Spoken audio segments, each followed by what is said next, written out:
This is Davide Pugliese from Italy, and I am a technical analyst. I use Alan Andrews fork as a trading technique.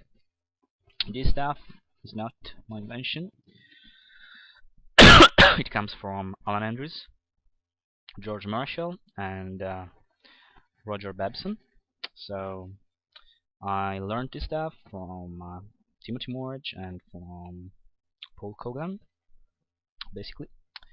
So I'm here just to, talk about these markets in these wild days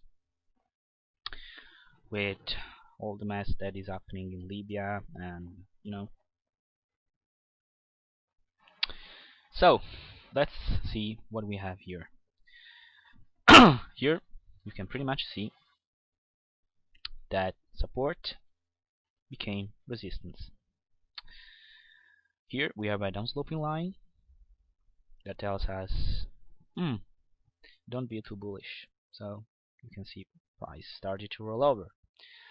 You don't want to go long in here for any reason. So here we have an AB equals CD. There is a problem with the short here, which is that we have some sort of an uptrend, but at the same time we have an AB equals CD. Here is the D, and you can see that here we have some sort of reaction because we call it separation. You can see that price closed down here after touching the line, so this tells us that we have some sort of reaction on the line, so the line is working. That's it. The other thing in favor of this trade is that if we go to a shorter time frame, you can see how this fork is working pretty well. Is in tune with the price because of the reaction of the quartile of the fork. These are the quartiles, these dashed lines, and you can see that this is a failure. A failure is when, for example, in this case, we have resistance, we break the resistance, but then we fall back down, and in this case we have a good indication that the price will roll over and will touch the median line. If we are lucky, we have 80% probability to go to the median line once we are sure about the C point, like in this case, and we are pretty confident about it because we broke this low after taking out this high. So the odds are that price is going lower at this point. We want a pullback here, somewhere here, to go short. We can have it or we can not have it. We hope we have it.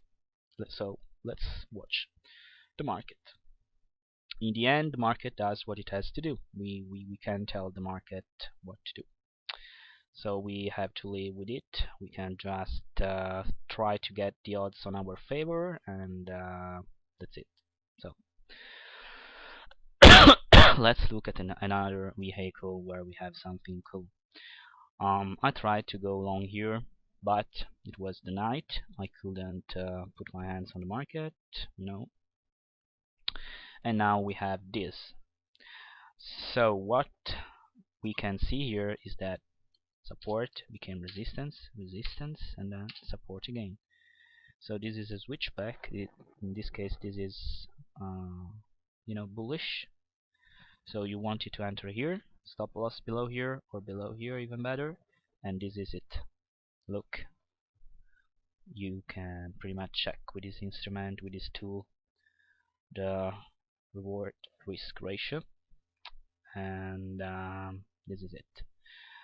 You will have earned about, let's see, 87, 88 pips or so, which on a 16 minutes it's not bad at all. So the reward risk ratio is 5.2, almost 5.3, and it's very good. Personally, I don't I try not to take anything below 3.5 or even 4. as a reward risk ratio, because if you do the math, you need something above 3.5 or equal to 3.5 in order not to destroy your account. So it's math. I will give you an idea about these things sometime later, sometime in the future. So now let's look at this vehicle. So let's say that we want to have an idea about where price is going. So price recovered, you know, regained, went again back below this red line here. Okay. So let's say that I take this one. Let's try to shift it. It's not awful. Oh, nice touches here, here, here. Let's say I'm gonna keep this.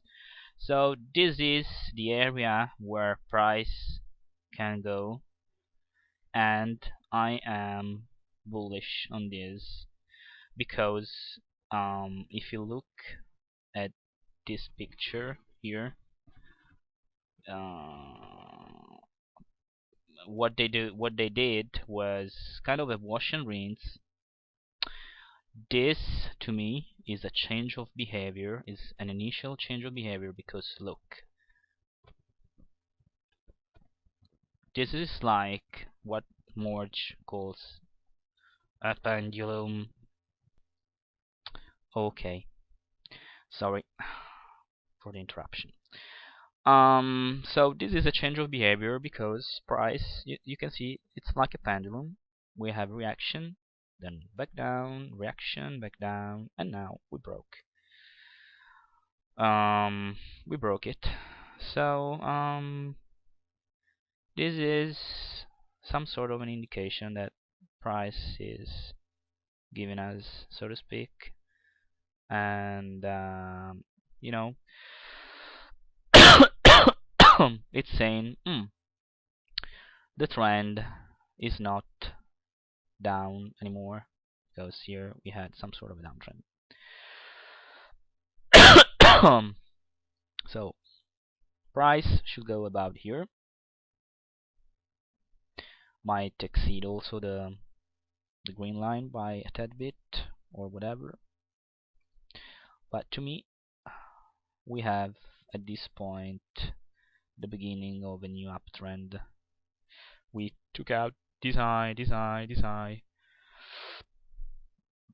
So here we have also the D point of this AB equals CD formation, and we didn't touch the D, which is bullish, by the way. So I have one more indication to say that we probably are going up instead of going down, and we reached what we had to reach. So now what will happen is that we have 80% probabilities to go back to this line here. So if I see some action here, I can't use this as a stop loss because it's too expensive. It's not cheap. You can see I should enter here and I should put my stop loss here, and what will I get? A 1-to-1 reward risk ratio. So I'm risking three oranges, so to speak, to get what? 3 oranges. No, I want to risk 3 oranges to get 10 oranges, 11 oranges, 13 oranges.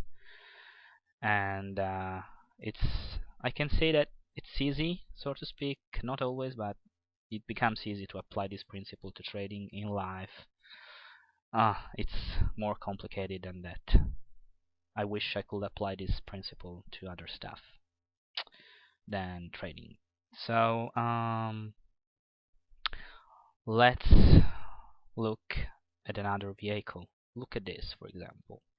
I was going to enter here with a stop loss below the previous low here, but you know, I wasn't too sure about it. I had some doubts. I don't know. It was stupid. I just had to look at this P